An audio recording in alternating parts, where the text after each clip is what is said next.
day of October. Today's class graciously sponsored by Abraham Chevri and family in honor of the soldiers of Israel for the refuah shelema of the many wounded and the release of the hostages and le'ilui nishmat, the many casualties that Am Israel experienced through this unfortunate ordeal. And Iratzon, that we should have Besurot Tovot for all of Am Israel soon. Amen. So we're going to continue with our regular learning of the Chok Le Israel. And obviously, I'm sure that everybody continues praying and doing acts of Hesed and Ma'asim Tovim and Torah learning. So therefore, we're going to do the same by us. But interesting enough, just reading yesterday's parasha, we find Hamas mentioned twice in the beginning of the parasha. So there is no coincidence that this is happening at this moment. So although in the beginning of Parashat Noah, when it comes to the word Hamas, it means something completely different, but definitely we cannot overlook the fact that this is the biggest enemy of Am Israel today. Bara Shlomo HaMelech says, Utzu etza v'tufar, davru davar velo yakum, ki imanu el. Says, Utzu etza v'tufar, the enemies of Am Israel will plot against us, betufar, and will be denied. Davru davar, they will speak, velo yakum, and will not become a reality, ki imanu el, because Hashem is always with us. So with that being said, let's resume the Gemara learning of today. Gemara Berachot. But let me say Beracha first.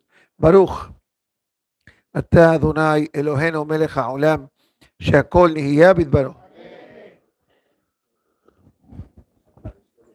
The Gemara discusses a very interesting topic, and the whole idea is to create an awareness of even basic matters of everyday life are written in our Torah.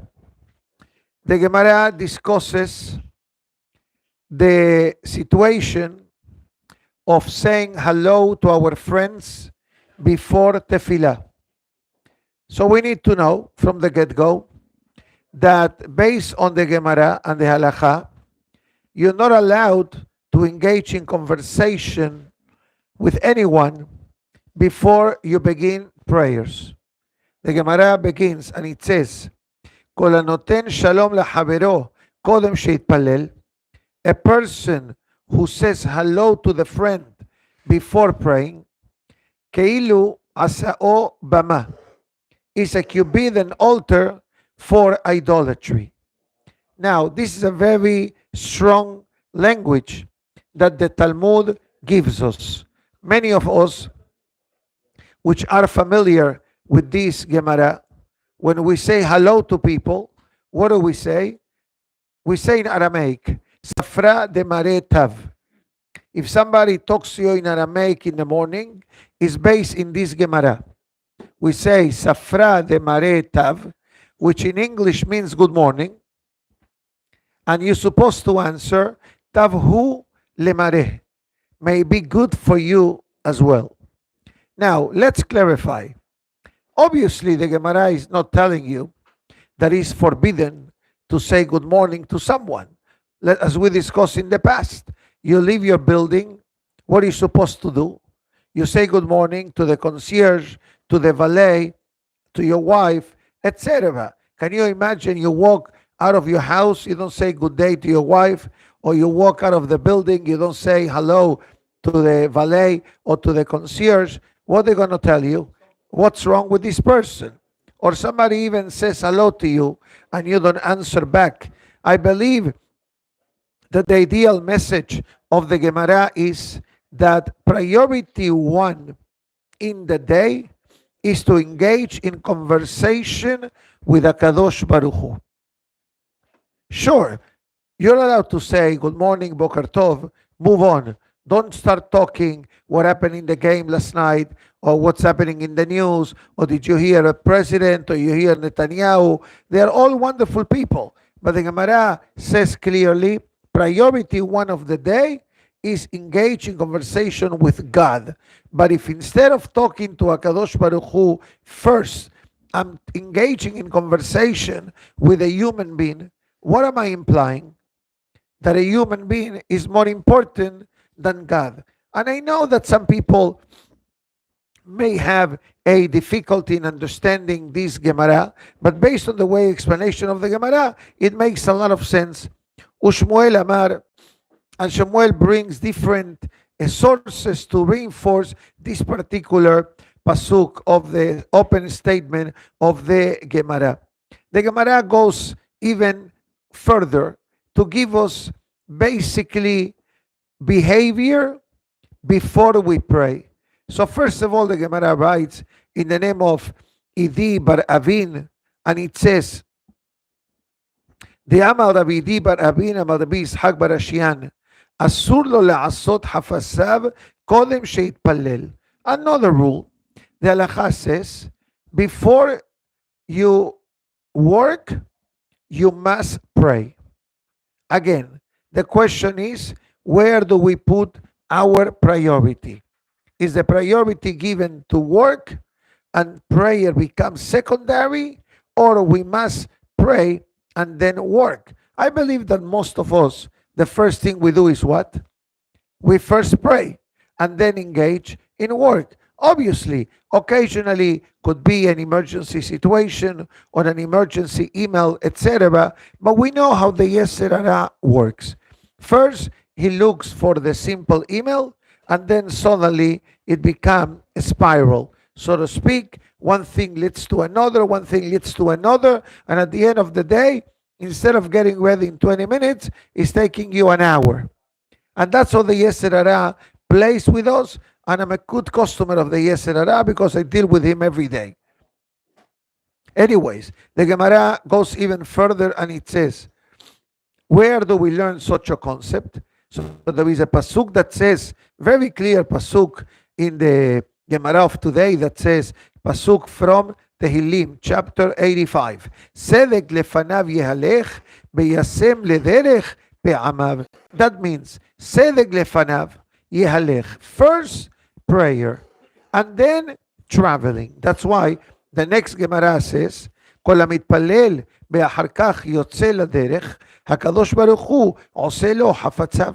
A person that first pray and then travels. Obviously, occasionally could be an exception that a person has a very early flight and it's difficult to pray because of the time. So then you adjust yourself accordingly. But basically, what the overall statement of the Gemara is very simple. Take care of God first and then take care of everyone else. And I repeat, from my personal experience, I have a certain order of the day. If I don't do my order of the day, that includes prayer and learning and extracurriculum readings that I do, if I don't do them at the suitable time that I need to, guaranteed that most likely I will not do them later on. Why? Because there is always something happening. There is something what to do, and if there is nothing to do, the Yetzer Hara brings us what to do, if what purpose?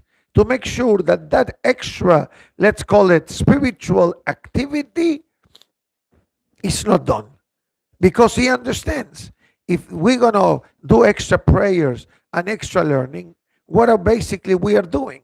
We are developing a debekut, we're developing, so to speak, a bonding with HaKadosh Baruch Hu, and we also charging our neshama with spiritual tools. It happened to me today. I think that I'm 90% done. I only 10% pending, which I think I'll try to squeeze it in when he comes later to bother me. I know he's going to come.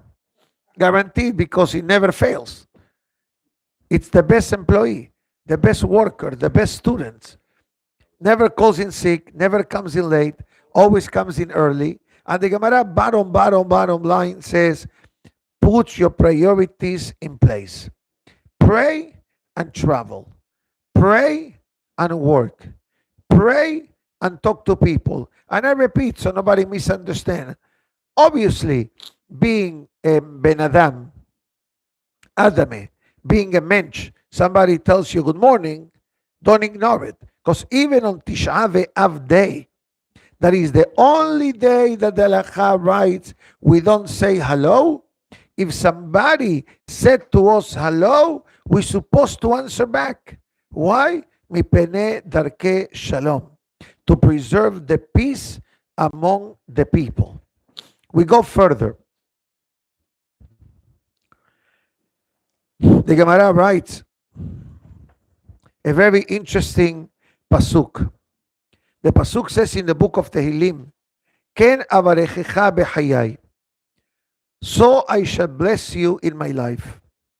The Gemara writes, this refers to Kriyat Shema. Beshimcha esa kapai. On your holy name I will lift up my hands. Zo tefillah. The concept of doing the Amidah. Obviously, we must say that today, tefillah is a bit longer than the way it was centuries ago. Centuries ago, the way we learned the Gemara, tefillah was very limited. Maybe some berachot of the morning, then Shema, then the Amidah. When Anshe Knesset HaGedolah came, the men of the Great Assembly, during the beginning of the second Bet HaMikdash, I believe, they established what we know as the Sidur, the prayer book. And they added extra prayer, especially since we don't have the Bet HaMikdash, we don't have the Korbanot, and life is way different, even in those days, between the first Bet HaMikdash and the second Bet HaMikdash, and consequently, after the destruction of the Bet HaMikdash, that the Jewish people really went into exile, because the first exile, as we remember history, was very short. The first galut between the destruction of the first temple and the building of the second Bet HaMikdash, there was not even 100 years, 70 years plus. After the destruction, we went into exile 70 years. A bit later was the miracle of Purim. After the miracle of Purim, there was the movement to go back to Israel to rebuild the second Bet HaMikdash. Second Bet HaMikdash was rebuilt. 250 years, give or take, was the Greek Empire, the miracle of Hanukkah.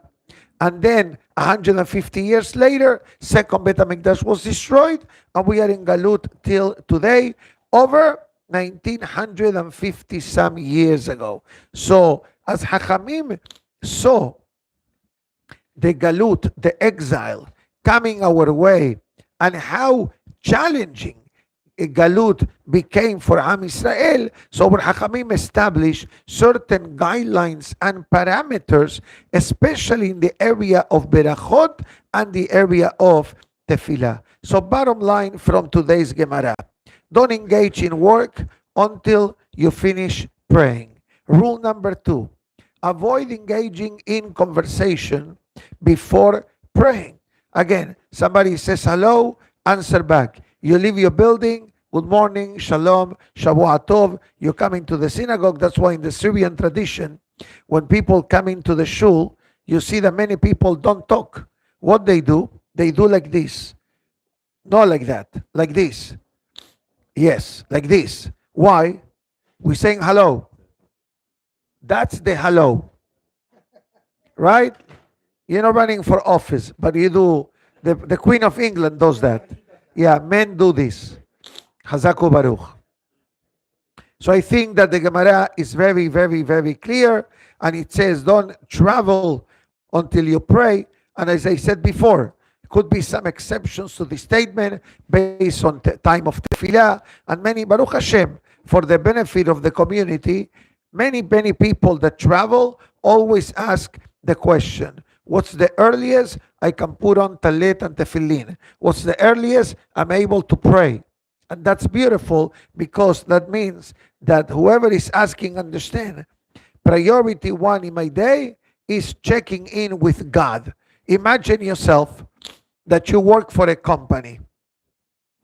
And then what are you supposed to do? In some places, when you come into work, you're supposed to check in, right? You put in your time card. Nowadays, it's all digital. You put your fingerprint. They take a picture of you, whatever. And based on that, they start calculating how many hours you work.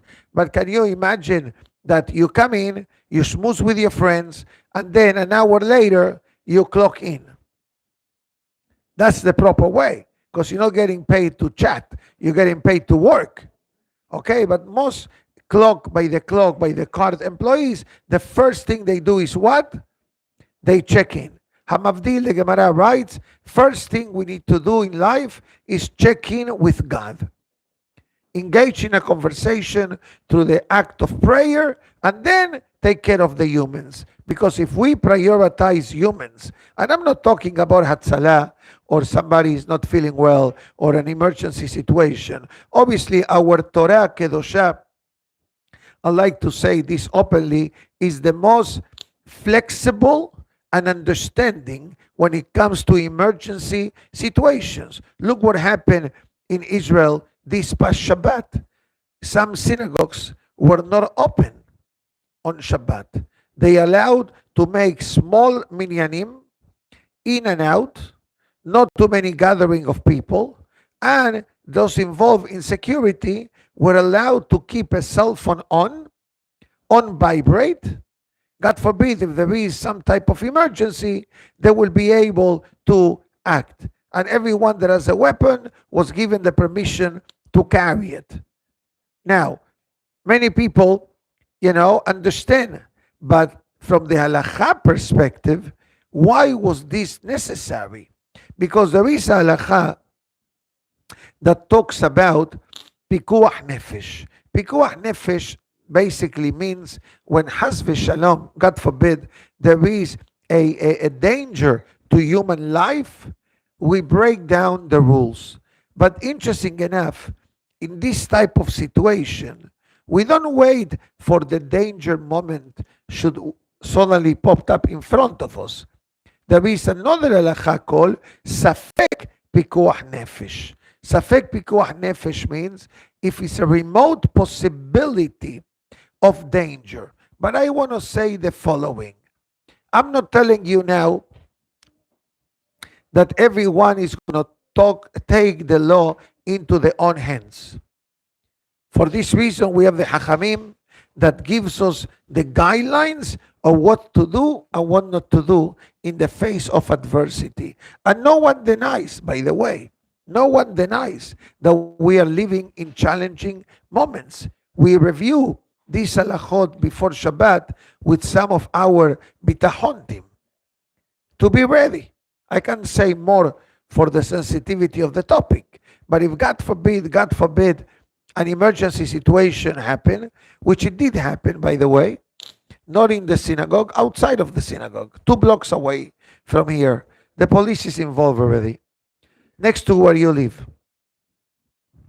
9:30, there were people walking home, and someone in a bicycle, tattooed, the whole spiel, started to curse them out. Yeah, 2 blocks from here. Yeah. It's all over. Look what happened in New York. What happened in Brooklyn? What happened in Los Angeles, San Francisco, in Manchester, in London, in Argentina, in Hollywood yesterday. We heard after the fact. Yeah, they made a rally in front of the synagogue. And Baruch Hashem, the police came and removed them. Why to incite? Why to create things? But regretfully, these are the type of life that we are having today. And that's why the message from the police is loud and clear. You see something, say something. Don't say, no, I'm not going to bother. Do it. As soon as I heard of this last night, the message came to me 1:52 in the morning. Obviously, I saw it today when I woke up for the knis. As soon as the police came, He met with the family, they wrote a report, and they're going to now look at the cameras because the fellow not only used profane and vulgarity language, but he also made a verbal threat. And once a verbal threat is made, automatically you threw the book at him. So they're going to look for him. Do not worry. Not saying any more than I have to say for obvious security reasons. Now, let's discuss another topic which is found in today's parasha. I'm going to do a very soft opening of this topic because we do have something that we must attend to in a few minutes, some of us. But I think that it's imperative to understand what happened then in the time of Noah and what's happening today. Now, if you look at the beginning of Parashat Noah, obviously Parashat Noah tells us how great and holy Noah was, but then the Torah talks about the downfall of humanity. The Pasuk writes, "Batishahet haaretz lifnei haElohim." The land became corrupted in front of the Almighty, "Batimale haaretz Hamas," and the earth was filled of Hamas. We'll explain what these three words means. The land became corrupted. How? Rashi says, "Irva ve'abodah zara," immorality and idolatry. Okay, you draw your own conclusions. Immorality and idolatry, and then the earth was filled of Hamas. What's Hamas? Hamas, yes, unfortunately, is becoming very infamous these days. It has been for many years, but already David HaMelech talks about Hamas. Chapter 27. We spoke about this the other day. Be fair, Hamas. Another time in the Torah, Hamas. Another time of the Torah, Ki malea haaretz Hamas. Now, you can say what you want. Hamas in the Hebrew language of the Torah means gezel, thievery. Gezel. People no longer respect other human life, in the physical or in the financial, which is the same thing with Amalek. We mentioned this in the summer. Perashah Kiteseh.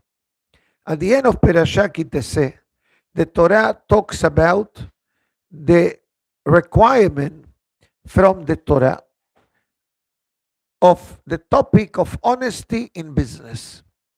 By weight, by measure, by volume, to be honest. The next pasuk is about Amalek. Ask Rashi, what's the connection between business, lack of honesty in business, and Amalek? Rashi answers that when we are not good with each other, Amalek activates himself. Same thing with Hamas. The only way that Hamas can have some power is if we allow Hamas to have power. And I know that some people may not understand what I'm saying. How can you tell me, Rabbi, I'm giving Hamas permission to act? Yes, we do. Indirectly. When we are not good with each other, when we are not honest in business with each other, when we mistreat each other, when we speak negatively against each other, that means that our unity is shattered. And once there is no unity among the Jewish people, who takes advantage of the lack of unity? The enemy. And that's the reason why the moment that the enemy attacked us, what do you see? Unity. Unity in the government, unity in the people, unity between the religious and the secular, unity between the left and the right, unity between the right wing and the left wing. Suddenly, all the fighting that we have had all over, but especially, unfortunately, in Israel, if it's in Kippur, or if it's in Sukkot, or if it's the demonstrations, suddenly all that disappeared, which is good that disappear. But at what cost? At what price? God forbid. This is not me saying. This is the Torah saying this.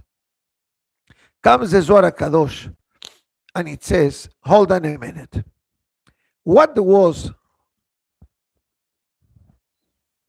the sin that really created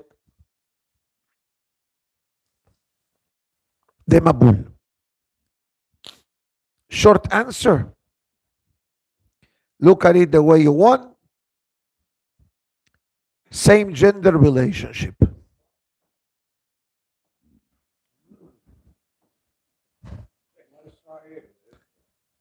It's a pasuk. But tishahet. What's the meaning of tishahet? No, that's with tet. With tav, zera levatala. Ashhatat zera levatala. Wasting seed. Through immorality, or adultery, and same gender relationship. It's not me, Rabotai. Read the Zohar of today. What's the meaning of Mishkav Zachor? You understand what that means? Mishkav Zachor means what? Same gender. It's happening today. Zachor, Zachar. It's happening today. So we're not different than in the time of Noah. Yeah, there were a couple of differences. That today we have the Torah. And there are many good, holy people who don't follow in this corrupted way of life. But society welcomes it. Society allows it. Society approves it. Society gives you tax benefits. Sure. Life insurance benefits, tax deductions. They ask you, you married, you single, living partner, prefer not to answer. What does that mean? So many options. Since when we have so many options? That's what happened today with society. And you get a marriage license on top of it. It's unfortunate. It's unfortunate. And it says, great is the merit of Am Israel, that they, through their Torah and their godliness, they are Shomer Haberit. What does it mean? We don't fool around. Unfortunately, I hope that there are no Jewish person involved in this sin whatsoever. I cannot answer that. My heart wishes that no Jew is involved. But I cannot say that I'm accurate in this statement. That there are people, God forbid, in the world that are involved in this inappropriate behavior. And therefore it says, one of the requirements to have peace in Israel is this: Shemirat Haberit. No adultery, no promiscuity, no same gender relationship. I don't want to say more. I don't want to say more. But all these sins that we mentioned, regretfully, are still active. Lack of honesty in business happens daily. Idolatry, maybe less, but regretfully, it does happen. And I'm trying to be careful not to say things that could be spiritually dangerous to say. But it did happen. And the immorality, I don't have to go further. It's a known topic. And the Zohar Kadosh goes explaining, and this is only today's class. For the next few days, this topic it is going to be reinforced. We have the antidote to that. It's called Shemirat HaBerit, that a man especially is careful personally. On a marital level, we have the topic known as Taharat HaMishpacha, the concept of family purity, that creates the antidote for that serious sin. And this was in part the zechut of Noah. I believe that Noah, like Yosef HaSaddik, Moshe Rabbeinu, Yaakov Avinu, was born mahul. He was born with the Berit Milah. But we have a whole week to discuss about Noah. Now, let's go quickly to the Musar of today. The Musar talks in a way related to the topic of the Zohar that we mentioned. And it says that a person creates sometimes with their behavior pegam. Pegam in English means a spiritual blemish. Through our actions, like we do mitzvot and ma'asim tovim, we also do averot. I hope nobody does, but we are humans, and we have hiccups, and we have challenges, and we have situations. But to summarize, what the Musar of today says is that there are sins and there are sins. In other words, if a person, let's say, ate without saying a beracha, how do you remedy that? By saying berachot. A person goes to the bathroom, washes their hands, but doesn't say the beracha of Asher Yatzar. How do you fix that? You wash and you say the beracha. There are certain shortcomings of the person that can be easily fixed. One of the most serious sins, the Musar, and this is only warming up, is sins with the Berit Milah. I don't have to go further what it means, but basically it means when a person has an accident, or God forbid, in a physical, manual way, causes zera to come out. That's the meaning of zera levatala. Zera levatala means that the zera comes of the body of the person when he's not engaged in the mitzvah with his wife. Okay? You follow me? So far, so good? Clear? So, but if God forbid the person fools around or sees things or sleeps in certain ways or thinks of thoughts which are inappropriate or unholy, or is involved in all spiritual or physical matters which are forbidden, this sin is the one who is the most dangerous, not only on the physical body of the person, but more dangerous on the spiritual connection with HaKadosh Baruch Hu. It creates a spiritual blemish to the person. And again, I'm not able to talk much today. You can hear me that I'm very, very congested, but I have to, obviously I'm here, so I'm talking. Very nether tomorrow will expand some of the messages of the parasha of today, and let it be that if Haz v'shalom, anyone may have been involved in this unfortunate sin, let the words of Torah and the teshuvah that individual will do will save also, as for the benefit of all of Am Israel. Shavua tov u'mevorach, Baruch Adonai le'olam, Amen ve'amen. חודש טוב. רבי חנניה בן הקשה אומר, רצה הקדוש ברוך הוא לזכות